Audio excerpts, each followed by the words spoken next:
Como eu falei para vocês, essas duas civilizações, a mesopotâmica e a egípcia, é muito melhor a gente estudá-las juntas, porque elas são muito ligadas, né?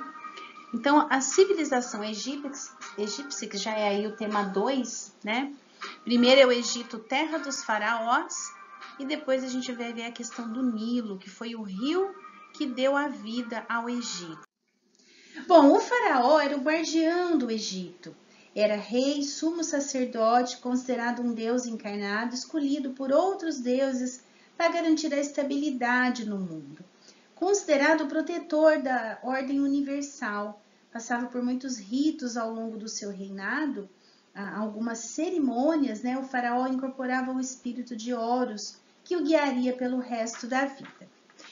E ele tinha os colaboradores ou funcionários que eram o vizir, uma espécie de primeiro-ministro do faraó, muito importante, os sacerdotes, que estavam encarregados de administrar os templos e todos os serviços religiosos, e os escribas, que eram os únicos que sabiam ler e escrever.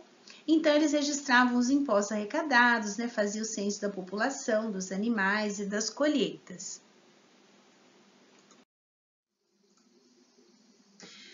Bom, o Nilo, o rio que dá vida ao Egito. Ao longo desse rio, os antigos egípcios desenvolveram uma grande civilização. Observando a natureza, eles perceberam que o rio Nilo tinha períodos de enchente de julho a setembro e vazante a partir de outubro, fases que se repetiam regularmente. Percebendo isso, eles começaram a planejar nas aldeias para aproveitar aí os benefícios desse rio, dessas vazantes, né, que fertilizava a terra com humus. O humus era um material orgânico formado principalmente de vegetais decompostos ou em decomposição. Quando o rio recuava, ficava toda essa região então com humus, que era uma região muito fértil. E os camponeses então cultivavam aí vários produtos, além do trabalho agrícola, cevada, trigo, ervilha, etc. Eles também criavam porcos, carneiros, bois e patos. Aqui nós temos uma imagem do rio Nilo de satélite, tá? Então a gente pode perceber que o rio Nilo ele nasce na África, no Lago Vitória, aqui. E uma coisa muito interessante é que ele orienta-se de sul para norte, desaguando aqui, né, no seu delta, ou seja, vários canais no mar Mediterrâneo. Então tudo aqui, ó, delta do rio Nilo.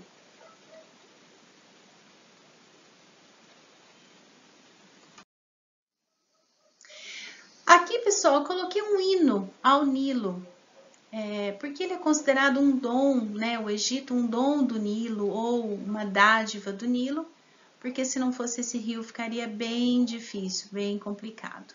Então, um hino bem bonito, assim, enaltecendo a questão desse rio que foi tão primordial para essa civilização. Bom, o Egito Antigo, ele é dividido em Baixo Egito e Alto Egito, né? Então, o Baixo Egito está mais aqui na delta, conforme eu falei para vocês, nesses canais da delta do Nilo. Aqui nós temos as pirâmides de Gizé. E toda essa região que está em verde eram então as terras férteis e agricultáveis.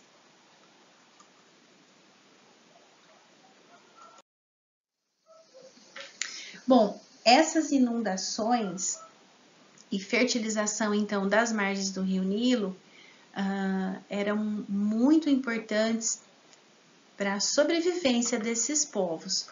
Tá vendo que aqui o Nilo, né? Então, nos períodos de cheia, que era de julho a setembro, havia uma enchente, olha, tá vendo? Essa parte aqui, ela tá maior, né? E aqui já tá bem menor. Então, nessa parte aqui, quando recuava, era quando eles corriam e ia plantar aqui, onde tinha, então, todo esse humus, que tornava o solo muito fértil. Segundo o historiador Heródoto, o Egito é um dom do Nilo ou uma dádiva do Nilo. Então, nos meses de agosto e setembro o rio inundava, né? E no inverno, entre os meses de fevereiro e março, o rio mantém-se no seu leito. E deste ciclo dependia a sobrevivência e riqueza desses povos. Aqui aquela mesma meia-lua crescente lá, que eu coloquei para vocês na sociedade mesopotâmica, olha. Então, essa crescente fértil, ela envolve, então, a sociedade egípcia e a sociedade mesopotâmica. Todos, então, dependiam aí desses rios.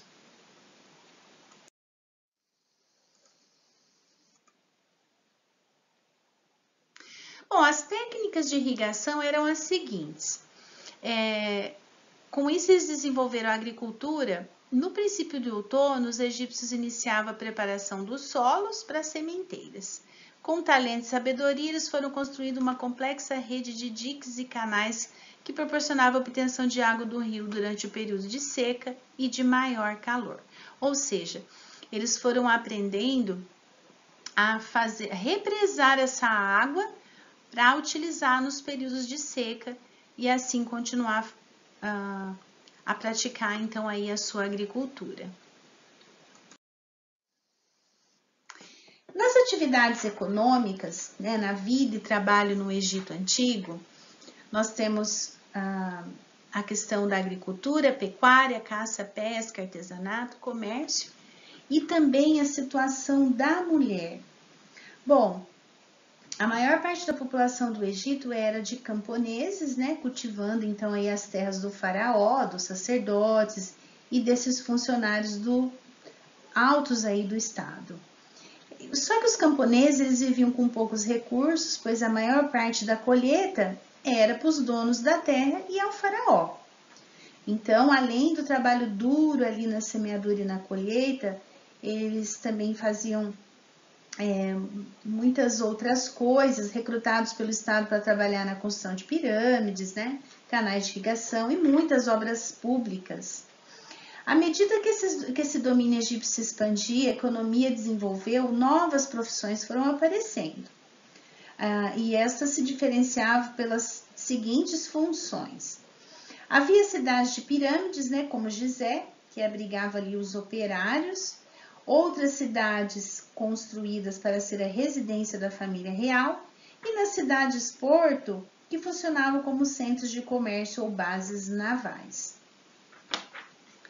Bom, a condição das mulheres, a situação da mulher, ela é um objetivo de muita polêmica. Por um lado, eles defendem que mulheres e homens tinham os mesmos direitos, e muitos também avaliam que as mulheres estavam sempre subordinadas a uma posição secundária naquela sociedade. Mas muitos especialistas dizem que teve sim algumas rainhas faraós, conhecidas só depois de terem assumido o trono, porque não havia sucessores do sexo masculino. Apesar de tanta incerteza, as mulheres egípcias elas tinham muitos direitos na maior parte dessas civilizações. E, em geral, podiam exercer os mesmos ofícios dos homens. Mas, ao que tudo indica, não havia uma situação homogênea entre elas. Então, as mulheres da elite, por exemplo, elas eram mais protegidas pela lei do que as camponesas e as artesãs. A vida e a morte no Egito Antigo já é aí o nosso tema 3, tá? O faraó e os deuses egípcios. Bom, no Egito dos faraós, a religião estava presente em todos os momentos. E eles cultuavam divindades específicas, né?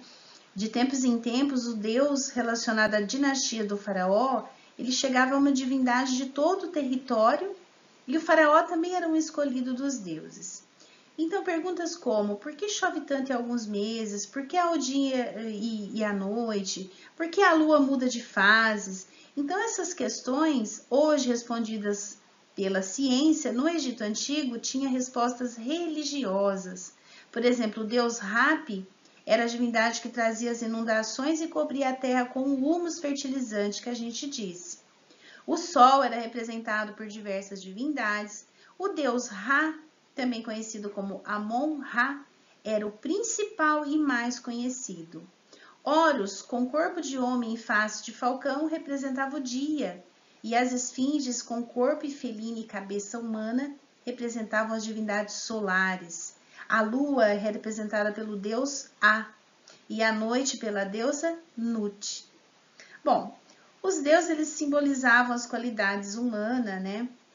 E eles tinham, assim, muita representatividade nessa sociedade e sempre com a capacidade de prosperar e trazer a felicidade. Bom, uma coisa muito intrigante entre os egípcios foi o processo de mumificação. Nós temos aí na página 97 o processo de mumificação, como que era feito, né? Tem todo o processo aí, olha, em 4 passos. Se vocês quiserem observar as figuras e ler o textinho que está embaixo, porque eles tinham a crença na vida após a morte e era um ponto central da religião aí no Egito Antigo. Então, eles tinham uma visão de que havia uma relação de continuidade entre a vida terrena e o mundo inferior. E a vida, assim como uma caminhada, no momento da morte física, o coração parava e essa caminhada era interrompida, né?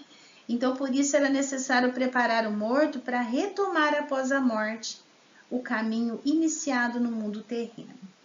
E esse preparo para renascer no mundo inferior envolvia várias práticas funerárias, que tinham como centro esse ritual da mumificação. Os rituais funerários da preparação da múmia ao enterro na tumba tinham uma função de eliminar do corpo tudo que causasse corrupção e podridão e criar um corpo purificado para trilhar o caminho da eternidade. Bom, pessoal, as múmias elas eram preparadas por sacerdotes especiais, utilizavam facas afiadas. Eles primeiro removiam os órgãos internos do corpo, né? E eram colocados em recipientes denominados os vasos e sepultados com a múmia. O coração, tido como centro da inteligência, ficava no lugar. O cérebro era, em geral, descartado. Anubis era considerado o deus da mumificação. Então, pessoal, para os egípcios, o coração era um elemento vital. Por isso, quando o corpo era mumificado, sobre o local exato do coração se colocava um amuleto em forma de escaravelho. Caso o coração do morto fosse removido ou destruído acidentalmente, esse amuleto o substituiria, permitindo que a pessoa pudesse renascer para a eternidade. Bom, a gente viu que lá na sociedade, os mesopotâmicos, eles usavam a escrita cuneiforme, né, onde os sumérios foram os inventores. E aqui, a primeira forma de escrita no Egito Antigo foi o hieróglifo, que surgiu ali por volta de 3.300 a.C. No início, ela era pictográfica. O que é isso? Representada por meio de desenhos. Mas ela foi se aprimorando, se tornando ideográfica, contendo sinais que representavam ideias, né? E fonética, com sinais que representavam a fala. Então, ela foi se aprimorando e se tornou uma escrita hierática, que se desenvolveu na sequência como uma forma mais simplificada usada para registros cotidianos. Bom, saber ler e escrever no Egito, pessoal, era indispensável ao indivíduo que quisesse seguir uma carreira de funcionário do faraó, ser sacerdote de um templo ou mesmo general do exército. Com o passar dos anos e o fim da realeza faraônica, os hieróglifos caíram em desuso e nem mesmo os egípcios compreendiam aqueles sinais. Muito legal. Pessoal, então, chegamos ao fim aí dessas duas sociedades. Vou deixar aqui algumas imagens para vocês do Egito Antigo, principalmente das pirâmides de Gizé, que são um conjunto de 3 pirâmides construídas no Egito Antigo. As estruturas de pedras foram destinadas a 3 faraós antigos, Kelps, Kefren e Miquerinos, respectivamente pai, filho e neto. Neste caso, esses monumentos aí foram construídos para que servissem de tumba aos reis. Bom, dentre as principais pirâmides, dessas